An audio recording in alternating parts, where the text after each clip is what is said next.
yang suka memecah belah, yang gampang mengkafirkan, menyesatkan, membid'ah-bid'ahkan, itu adalah mereka. Karena mereka sering menyesatkan kita, menyesatkan mazhab Asy'ari, menyesatkan akidahnya, menyesatkan para ulama, maka kita perlu meluruskan. Jadi ini bagian dari meluruskan sesuatu yang keliru. Seandainya orang Salafi ini diam, tidak begitu frontal dalam menyalahkan para ulama kita, mengakui kesahihan mazhab, tidak gampang menyesatkan kecuali dengan dalil-dalil yang kokoh, tidak mencaci maki orang yang berbeda pandangan, niscaya kita semua akan bergandengan tangan. Tapi kenyataannya sebaliknya. Mereka ini seringkali menyebarkan ajaran-ajaran seolah-olah mereka ini pengikut salaf, yang lainnya tidak. Baik, banyak orang saudara-saudara kita menuduh kita dengan Wahabiyah, maka mungkin mereka tidak tahu siapa Syekh Muhammad bin Abdul Wahab rahimahullah taala. Apalagi banyak orang-orang Syiah yang menyebarkan isu bahwasanya Wahabi mengkafirkan kaum muslimin, Wahabi suka menumpahkan darah kaum muslimin, dan macam-macam tuduhan. Wahabi mengharamkan ziarah kubur, Wahabi mengharamkan salawat kepada Nabi sallallahu alaihi wasallam, tuduhan yang dihembuskan. Kemudian tuduhan-tuduhan tersebut disambut oleh sebagian saudara-saudara kita. Akhirnya semakin besar tuduhan tersebut. Dan ini semua adalah tuduhan tidak benar. Kita mengatakan kenyataan mendustakan itu semua.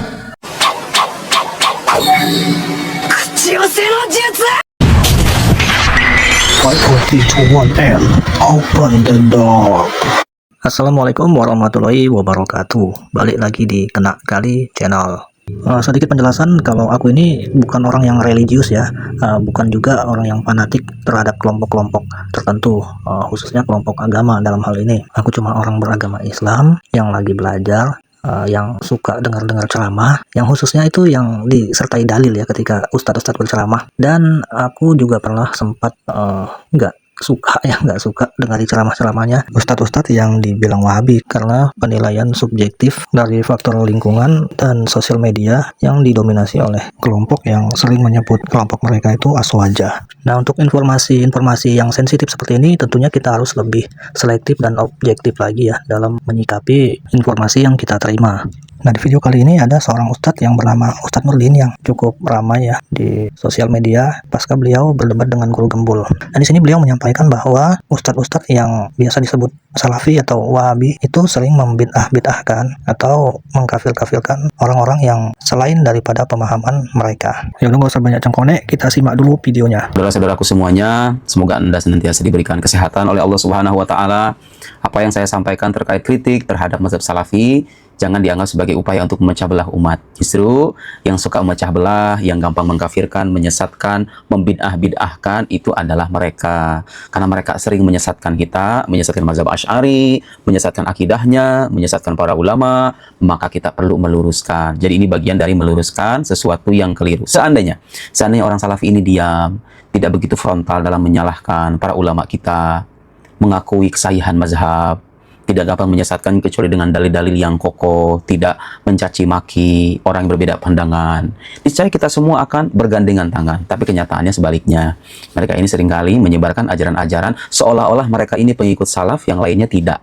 Makanya kita perlu meluruskan ya. Dan jangan marah kalau diluruskan. Kalau tidak setuju, cukup dibantah dengan dalil, referensi, dan argumentasi saja. Banyak orang-orang Syiah yang menyebarkan isu bahwasanya Wahabi mengkafirkan kaum muslimin, Wahabi suka menumpahkan darah kaum muslimin, dan macam-macam tuduhan. Wahabi mengharamkan ziarah kubur, Wahabi mengharamkan salawat kepada Nabi sallallahu alaihi wasallam, tuduhan yang dihembuskan.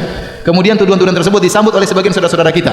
Akhirnya semakin besar tuduhan tersebut. Dan ini semua adalah tuduhan tidak benar. Kita mengatakan kenyataan mendustakan itu semua. Kita tahu Raja Wahabi, Raja Salman ya, di antaranya. Hafizahullah ta'ala. Hari ini saya baru dapat kabar dia menyuruh seorang wartawan diberhentikan dari pekerjaannya, dan koran dipermasalahkan, dikasuskan. Kenapa? Karena wartawan tersebut memuji dia berlebihan. Ya, dia baca koran tersebut, ternyata wartawan tersebut memuji dia berlebihan, disuruh berhenti penulis tersebut, karena tidak ingin sampai tauhid terganggu. Dia menjaga kemudian tauhid ya. Adapun menuduh bahwasanya kaum Wahabi suka mengkafirkan, maka itu tidak benar, dibantah oleh Syekh Muhammad bin Abdul Wahab rahimahullahu taala ya. Dan saya sedang menyusun juga tulisan tentang masalah itu ya. Bagaimana Syekh Muhammad bin Abdul Wahab mengatakan kami tidak pernah mengkafirkan yang berkaitan dengan masalah 4 rukun, masalah salat, masalah zakat, puasa, haji. Kalau ada yang meninggalkan salat tidak dia kafirkan. Karena ini masih masalah khilafiyah di kalangan para ulama. Yang kami kafirkan hanyalah yang berkaitan dengan syahadatain. Kalau orang terjerumus dalam kesyirikan. Itu pun beliau mengatakan kami menjelaskan tentang masalah ini syirik, ini kekufuran. Adapun memvonis itu masalah lain. Makanya beliau dalam pernyataan mengatakan bagaimana kami mengkafirkan orang-orang sementara ada orang yang beribadah di kuburan Ahmad Al-Badawi tidak kami kafirkan karena dia tidak tahu. Bagaimana kemudian kami dituduh mengkafirkan orang-orang?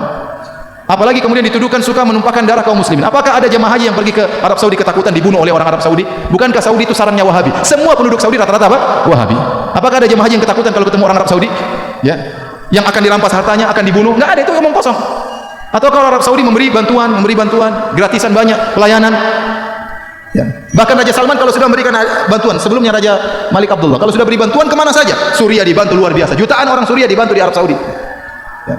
Kemudian bantuan terhadap Palestina, kumpulin duit langsung entah berapa triliun langsung dikirim ke Palestina. Bantuan. Yang ini jarang diekspos. Di tanah air kita juga banyak bantuan. Ya. Banyak masjid-masjid dibangun. Ya. Sering yang bangun masjid tidak tanya-tanya apakah masjidnya itu orangnya tahlilan atau tidak. Tidak ada pertanyaan. Pokoknya butuh masjid bangun. Betapa banyak orang bangun masjid. Tidak ditanya mauludan atau tahlilan. Tidak, bangun masjid, bangun masjid. Betapa banyak pondok-pondok dibantu. Ya. Kemudian juga ya Suriah, Yaman dibantu. Secara madhab kalau kita bicara akidah ada perbedaan. Ya. Kita tahu Yaman bukan Wahabi, kita tahu Suriah bukan juga Wahabi, Palestina juga bukan Wahabi, tapi dibantu sama raja-raja Wahabi. Kemanusiaan mereka tinggi. Maka maksud saya seorang jangan menuduh yang tidak-tidak. Kalau dia menuduh bahwasanya Syekh Muhammad Abdul Wahab melarang untuk ziarah kubur, tidak benar. Kita suruh ziarah kubur, yang tidak boleh kalau minta kepada penghuni kubur. Ya. Dilarang bersolawat. Saya bilang kita tiap hari bersolawat. Allahumma sholli ala Muhammad sallallahu alaihi wasallam. Berulang-ulang dalam ceramah kita bersolawat ya. Yang dilarang mungkin solawat yang mengandung mana-mana kesyirikan, itu yang dilarang. Adapun kalau solawat yang sunnah silakan. Ya. Oleh karenanya seorang berhati-hati tatkala memberi tuduhan yang tidak-tidak ya, karena termakan dengan provokasi sebagian orang. Kalau dia nuduh Syekh Muhammad Abdul Wahab dengan tuduhan yang tidak-tidak, ingat dia akan disidang oleh Allah pada hari kiamat. Kita kalau nuduh orang tidak benar, kita akan disidang berhadapan dengan Syekh Muhammad bin Abdul Wahab, dan hati-hati jangan-jangan pahala kita diambil oleh beliau seluruhnya. Karena kita tuduh dia dengan tuduhan yang tidak-tidak.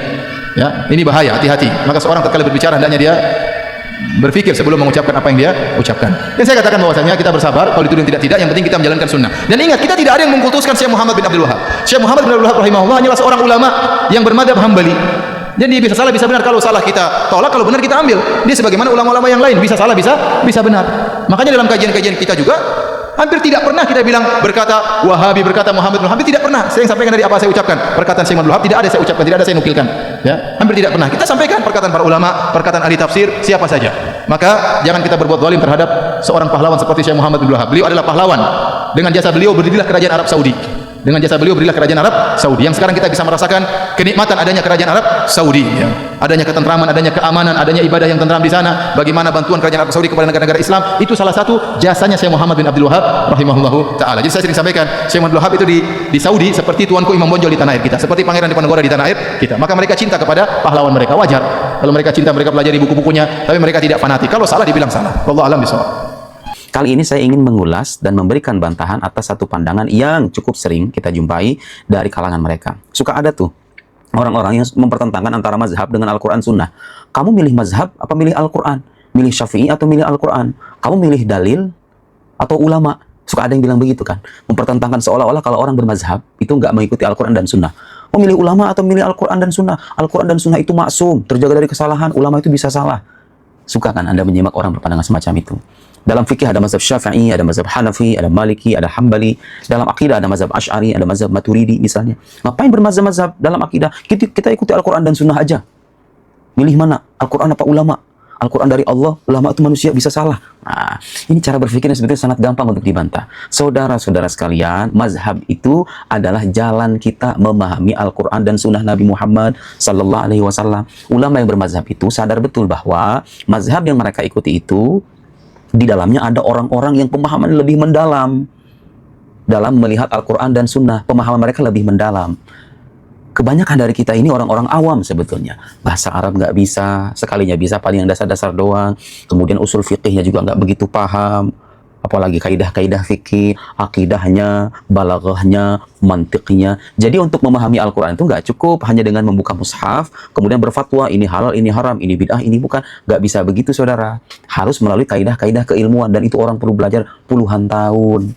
Ulama-ulama yang tergolong mujtahid, ada mujtahid mutlak begitu ya, itu bukan orang-orang sembarangan, itu orang-orang yang kapasitas keilmuannya jauh di atas kita. Kalau kita ngikuti mereka, itu artinya kita mengikuti Al-Quran dan Sunnah melalui orang yang lebih paham. Kita kan nggak paham langsung nih, nggak bisa paham langsung Al-Quran dan Sunnah. Kadang-kadang kita baca terjemahan doang. Ikuti orang yang ahli, yang lebih paham bahasa Arab, paham usul fikih, paham kaidah penafsiran. paham mantik, paham balaghah, karena nggak gampang memahami Al-Quran dan Sunnah itu. Nah, ini pelajaran juga nih bagi orang-orang yang gampang berfatwa, mengharamkan sesuatu, membidahkan sesuatu, tapi tidak melandasinya dengan kaidah keilmuan, hanya dan mengutip-ngutip saja. Mengutip Quran Sunnah itu gampang, yang susah adalah memahaminya dengan kaidah keilmuan yang matang.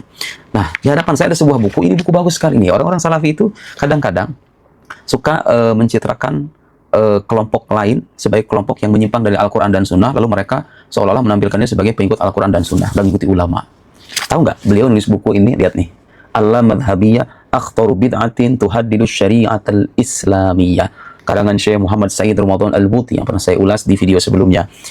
Anti mazhab, Al-Madhabiyah anti mazhab. Jadi kayak orang Salafi zaman sekarang ini. Gak mau bermazhab, pengennya langsung Al-Quran dan Sunnah aja katanya. Padahal tanpa disadari mereka sendiri kadang-kadang ikut dan bertaklid kepada tokoh-tokoh ulama mereka, Muhammad ibn Abdul Wahab, Ibnu Taimiyah, Ibnu Qayyim, Syekh Utsaimin, Syekh Ibn Baz dan lain-lain.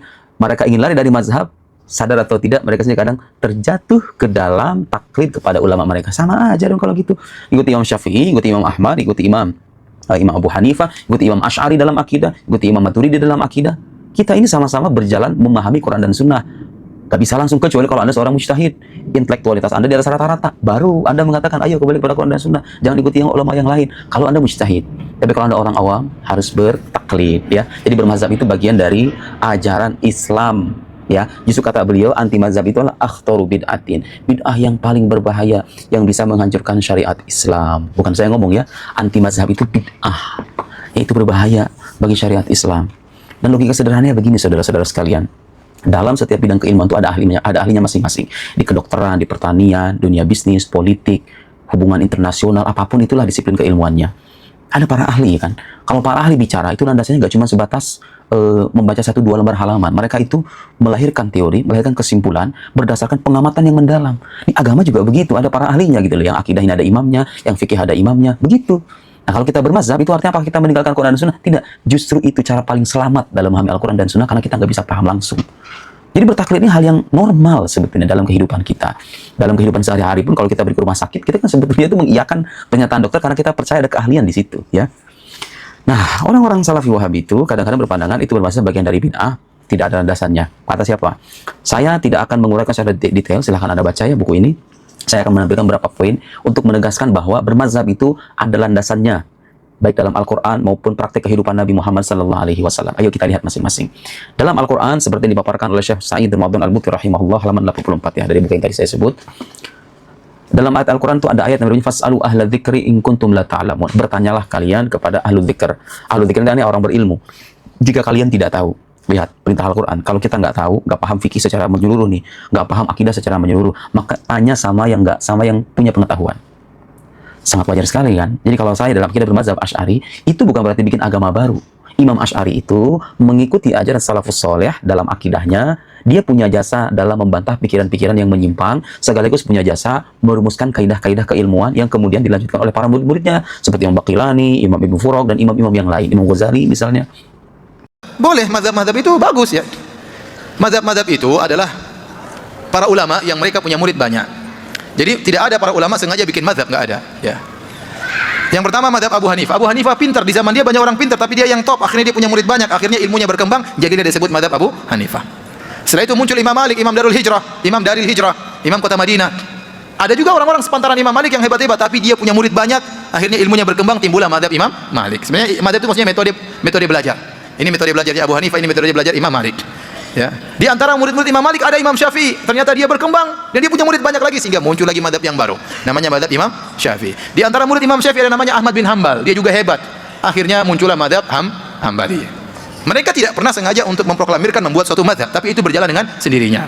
Sebenarnya di zaman dulu mazhab lebih dari 4. Ada mazhab Ishaq bin Rahawai, ada mazhab Sufyan Ats-Tsauri, ada mazhab Abu Thawr. Ya, tetapi mazhab-mazhab tersebut hilang. Kenapa? Karena tidak ada murid-muridnya yang meneruskan ilmu mereka. Tetapi secara pendapat masih termaktub dalam buku-buku fikih. Demikian juga termaktub dalam, sering disebutkan oleh Abu Isa At-Tirmidzi. Dan ini pendapat fulan disebutin. Tetapi secara mazhab sudah tidak ada karena tidak ada murid-murid yang meneruskan. Jadi bermazhab itu boleh. Anda belajar agama melalui metodenya Imam Syafi'i, silakan, tidak apa-apa. Yang dilarang adalah fanatik atau memaksakan harus bermazhab, itu jadi masalah. Ya. Dan para imam tidak pernah memaksa untuk bermazhab. Dan mereka tidak pernah mengajarkan murid mereka untuk fanatik. Contoh besar Al-Imam Syafi'i rahimahullah ta'ala. Al-Imam Syafi'i punya murid langsung namanya Al-Muzani. Al-Muzani punya kitab Al-Mukhtasar lil Muzani, kitab fikih juga. Kitab Mukhtasar Al-Muzani ini mengumpulkan, meringkas pendapat Imam Syafi'i dari kitab dan juga dari ceramah-ceramah Imam Syafi'i. Dalam kitabnya tersebut dia sering mengatakan, guru kami Syafi'i mengatakan demikian, adapun saya berpendapat demikian. Dan dalam buku-buku fikih ma'ruf, Imam Muzani berpendapat demikian, Syafi'i berpendapat demikian. Contoh, antum baca sederhana, saya baru baca kemarin, masalah kapan Lailatul Qadar. Menurut mazhab Imam Syafi'i, Lailatul Qadar itu malamnya tertentu, tidak berubah sepanjang tahun. Kalau malam 23 ya malam 23 terus. Kalau malam 21 malam 21 terus. Dan Imam Syafi'i dalam sebagian berpendapat malam Lailatul Qadar selalu malam 21. Dan dalam pendapat yang lainnya mengatakan malam Lailatul Qadar selalu malam 23. Ternyata diselisih oleh muridnya Al-Muzani. Al-Muzani berkata malam Lailatul Qadar itu berpindah-pindah dari tahun ke tahun. Bisa jadi malam ini 21, bisa jadi tahun depan malam 27, bisa jadi malam berikutnya malam 25. Ini murid yang menyelisih gurunya dan tidak ada masalah. Ya. Contohnya lagi, Imam Syafi'i punya murid namanya Ahmad bin Hanbal. Apakah Imam Ahmad bin Hanbal mengikuti seluruh perkataan Imam Syafi'i? Tidak, bahkan dia bikin mazhab baru namanya mazhab apa? Hambali. Imam Syafi'i sendiri tidak taklid kepada Imam Malik, gurunya Imam Malik. Ternyata Imam Syafi'i keluar dari mazhab Imam Malik dan dia berkembang sendiri sehingga punya mazhab apa? Syafi'i. Jadi yang jadi masalah adalah memaksa harus ikut satu mazhab tertentu. Itu yang tidak boleh. Tapi kalau dikatakan bahwasanya boleh bermazhab, boleh. Bahkan ulama kita bermazhab. Syekh bin Baz mazhabnya Hambali. Ibnu Utsaimin rahimahullah mazhabnya apa? Hambali. Kebanyakan ulama di Saudi mazhabnya apa? Hambali. Ibnu Taimiyah Hambali. Muhammad bin Abdul Wahhab Hambali. Kalau mereka menuduh kita tidak bermazhab, tidak benar. Sebagian ulama kita juga bermazhab, cuma mereka tidak menyuruh untuk apa? Untuk fanatik. Yang jadi masalah saya dapati di zaman sekarang ini, ada sebagian ustadz atau kiai yang memaksakan harus bermazhab, harus bermazhab, harus bermazhab. Tatkala dia bicara tentang musik, mazhab semua dia buang. Kenapa? Karena seluruh mazhab mengharamkan musik. Mazhab Hanafi mengharamkan musik, mazhab Hambali mengharamkan musik, mazhab Syafi'i mengharamkan musik, mazhab Maliki mengharamkan musik. Terlebih lagi mazhab Syafi'i keras dalam masalah musik. Sampai salah seorang ulama dari mazhab Syafi'iyah, Ibnu Hajar Al-Haytami, dalam kitabnya Az-Zawajir an Iktirafil Kaba'ir, tentang peringatan terhadap dosa-dosa besar, dia memasukkan bermain alat musik termasuk dosa besar. Nah, orang ini tatkala bicara tentang mazhab, begitu masalah musik, dia buang seluruh mazhab. Selama ini dia bilang harus bermadzhab Syafi'i, harus bermadzhab Syafi'i, begitu masalah musik, mazhab enggak dipakai. Ya sama saja. Berarti dia juga tidak keluar dari mazhab. Terus dia suruh orang harus bermadzhab. Tatkala tidak sesuai dengan hawa nafsunya, dia keluar dari mazhab. Antum baca mazhab Syafi'i, semua mazhab Syafi'i mengatakan jenggot itu sunnah. Sudah bicara jenggot, ya sudah tidak pakai mazhab. Enggak usah jenggot, enggak apa-apa. Gimana? Semuanya bilang sunnah. Semua mazhab bilang sunnah. Jadi maksud saya, bermadzhab itu boleh dan itu baik. Seorang belajar fikih mazhab Syafi'i enggak ada masalah, bagus. Tapi tidak boleh apa? Fanatik. Di awal tadi Ustadz Nurdin bilang ingin meluruskan pemahaman Ustadz-Ustadz Salaf ya. Yang aku tahu Ustadz-Ustadz Salafi itu biasanya disebut Wahabi. Nah, ini salah satu udah aku tampilkan juga video dari Ustadz Firanda yang sudah diklaim Ustadz Salafi dan Wahabi. Memang secara spesifik Ustadz Nurdin tidak menyebutkan siapa tokoh Salafi yang dia tuduhkan dengan tuduhan-tuduhan seperti itu. Tapi bukan hal baru lagi kalau memang mayoritas muslim di Indonesia itu menganggap Salafi itu ya Wahabi, seperti Ustadz Firanda, Ustadz Halid Basalama, Ustadz Syafiq Riza Basalama, dan sebagainya, yang aku pun kurang tahu juga ya siapa-siapa lagi tokoh-tokohnya. Tapi kalau memang benar videonya Ustadz Nurdin ini ditujukan untuk mereka, itu artinya Ustadz Nurdin telah memfitnah Ustadz atau tokoh-tokoh yang dia maksud Salafi itu tadi, dengan tuduhan-tuduhan tanpa bukti dan referensi yang objektif tentunya. Jadi kalau misalnya video ini sampai ke Ustadz Nurdin ataupun ke fans atau pengikut-pengikut Ustadz Nurdin, boleh dikasih masukan untuk membuat pernyataan yang lebih spesifik tentang tokoh yang dimaksud Salafi yang beliau tuduhkan tadi, agar yang bersangkutan ataupun yang disinggung oleh Ustadz Nurdin ini bisa merespon atau menanggapi pernyataan Ustadz Nurdin ini. Tapi setidaknya video ini sudah cukup bisa membantah tuduhan-tuduhan Ustadz Nurdin kepada tokoh Salafi yang cukup populer di Indonesia. Adapun tokoh-tokoh Salafi yang beliau maksud seperti tuduhan beliau itu entahlah. Karena sampai saat ini Ustadz Nurdin memang belum pernah menampilkan bukti tentang tuduhan-tuduhan beliau kepada Ustadz Salafi. Oke, mungkin itu aja. Terima kasih sudah menyimak. Assalamualaikum warahmatullahi wabarakatuh.